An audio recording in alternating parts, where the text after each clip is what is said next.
Hi, this is Shuib with a review of a Korean movie titled 남산의 부장들, the English title being The Man Standing Next.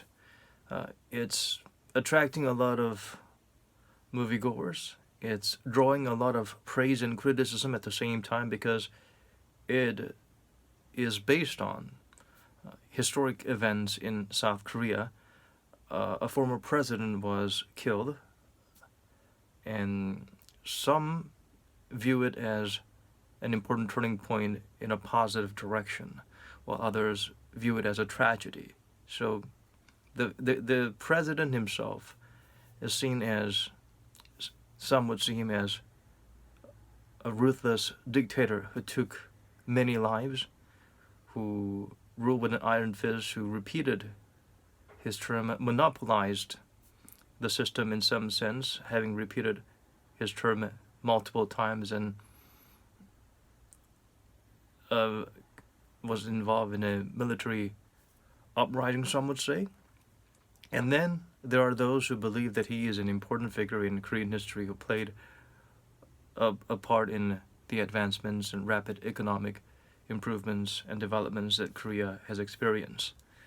To what degree these facts are true, or to what degree these are exaggerations, people will continue to argue. In most foreign media, he is simply labeled as a dictator. Perhaps that's all the more reason why there needs to be a deeper analysis and a clearer reflection of the facts, and a greater discussion between people who are on the opposite sides of where they view this person should stand in terms of history, in terms of this country's history. The movie is based on 40 days leading up to the point where he was assassinated or killed by one of his right-hand men. It is based on an historic event, an actual event, but the director Woo Min-ho decided to use different names. The president is simply called by his surname. The other figures, their names have been altered slightly. It stars Lee Byung-hun, who does an amazing job of playing the central figure in this story. He is in charge of the top intel agency of the nation at the time. Intel agency has been a very powerful organization and mainly involved in doing very big important things the president needs. Sometimes it involves torturing people, capturing suspected North Korean spies, or possibly various figures that is deemed and deemed as in need of questioning or capture or torture. During a turbulent time, it is sometimes necessary because Korea experienced colonial rule under Japan, and finally we had liberation, and after that the Korean War broke out between the North and South Korea. And so making sure there is no possibility of dangers of communism or communist or North Korean spies doing an inside job of drawing a certain response from the people and shaking up the stability of the nation. So it was a very turbulent time, and he had a very important job and a very questionable job in some sense. But the figure here is portrayed as someone who went through the ups and downs of the so-called revolution to ensure democracy in the nation, but he's noticing that the leader he followed and chose is showing signs of more of a questionable dictator that is power hungry, rather than someone who he thought was a figure that could lead the country to greater democracy and advancements. And at the same time, he is trying to be his right-hand man, number one man, But there's another figure, head of security, who skyrocketed, rose to that position. And in terms of military background, the intel chief played by Lee Byung-hun is a general, is a former general, while the other guy is barely a lieutenant or a captain of the army. So there's this great disparity and friction between them. The intel chief tries to tell the president to resolve things differently without force or without using military deployment, while the security chief is saying he needs to put his foot down and bring in the tanks, bring in the big guns. These suspected protesters are possibly threats or North Korean spies or whatnot. So he likes to generalize, put things in black and white, and feel that might is right. So there is an ongoing conflict between them, and the psychological thriller the movie is that another key figure, a former intel chief, is actually trying to bring down this administration, exposing its flaws over in the U.S., and even wrote a huge report about it. And so he is a figure that needs to be taken care of, and also he warns the current intel chief about how the president can be quite ruthless in making sure his two top aides continue to fight for attention and stay on their toes so that they are more loyal and they continue to carry out questionable acts that needs to be carried out to ensure the president's place in power.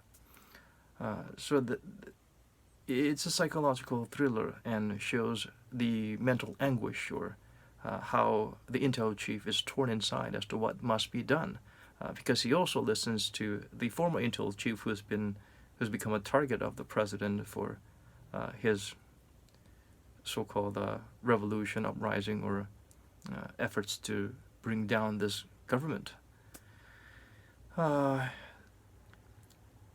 If you look into history, it's a complicated situation where they even made a long TV drama serial featuring what went on during that time, during the transition of power, or rather how power was taken from one figure to the next. As I mentioned, there are no spoilers because you know he is going to end up killing the president. The great thing is they show in detail the dynamics, the relationship between them, and the tension, how he is trying to do the right thing, trying to be the best possible right-hand advisor to the president, but somehow he's not getting through, and he is constantly disappointed and grows suspicious of the stability or dependability of the president. Ironically, in Korean history, even though the intel chief who killed the president, is looked to as, some look to him as an important revolutionary, but he did not get to continue what he started. He actually made some wrong moves. We don't know if that was impulsive or because it was miscalculation or if he was just completely out of it. But because of the wrong moves he made right after assassinating the president, he got himself into a corner, and another figure rose to the spotlight by being in charge of the investigations, and then he became the president of Korea. And the intel chief was executed for his crimes. The movie tries to paint him in a more positive light, but of course many people would argue that he was power hungry, or he was losing it, or he was jealous of the attention the security chief was receiving from the president. There are many speculations and questions, but one thing for sure is that there are recordings of him, his his last remaining wishes is that he was responsible for this shootout that led to the killing of the president, and his men were just following orders, so they should not have to pay the price that he shoulders the entire responsibility and burden of uh, the incident. Uh, it is a good movie, even if you don't know the history or what actually happened during this time in Korean history. It is a good sampler of the turbulence that the nation went through, uh, the instability, uh, the figures that played certain roles, and the figures that may have lost uh, their ways en route to rising to a certain prominence or power. So that is universal. I think anyone can watch and relate to that. But again, the problem here is it's very, in some sense, it's very black and white. Lee Sung-min does a great job of impersonating or acting the former president that was assassinated. But unfortunately, mm, looked at from a pure movie perspective, the villains or the antagonists are very one-dimensional. There are some bits where they showed signs of uh, the the security chief who is just eager for attention and constantly trying to make the intel chief look bad, and the president who seems somewhat torn as to what needs to be done to quell their doubters or protesters. But they didn't show uh, what's going through them, why they're a certain way, why they believe what they're doing is right, and what kind of conviction they have in their decisions or regrets. Nothing like that. Basically, they are just evil and greedy and hungry for power, and they just want to give our hero, the intel chief played by Lee Byung-hun, a hard time. So that's not exactly great. For instance, one very prominent movie reviewer in Korea would say, if you compare it to the case of the best Marvel movie villain, it's Thanos. There's a method to his madness.